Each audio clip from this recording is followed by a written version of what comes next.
One of the horrifying challenges of human life is that it seems so unfair. Whoever is in charge, why are they running it the way they're running it? The answer is that it appears to be bad, but it's actually, in the end, for the benefit of the soul that is having that experience, and that there's nothing unfair about it. But to actually look and say, well, this is why these children were caught in this war, this is why this poor child was abused, on that level, you just go kind of mad. You can't really think about it.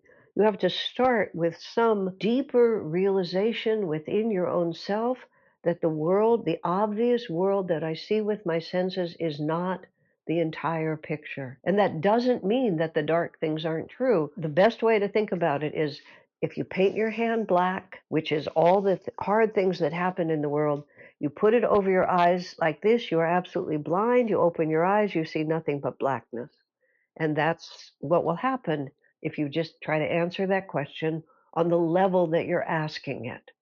If you remove your hand from your palm and gradually stretch it out in front of you, the palm remains as black as ever.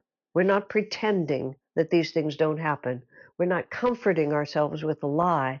But when you put that blackness out in front of you a long distance, you begin to see a much bigger picture in which this blackness is only one small part of it. Is that challenging? You bet it's challenging.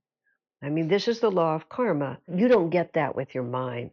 You have to get that with a heart experience of our connectedness to dimensions of reality that are not obvious on this plane. You have to go inward. You have to discipline yourself to understand.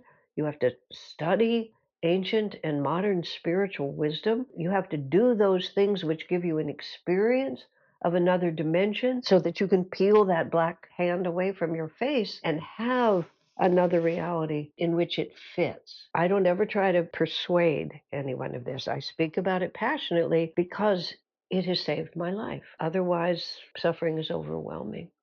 So if even a little bit of you sort of resonates with the possibility that there is a real uplifted answer to that question, I plead with you, follow that. Follow that bit of intuition, follow that spark of light. It's the only pathway to freedom. It's the only pathway to resolution of these otherwise impossible conflicts of life.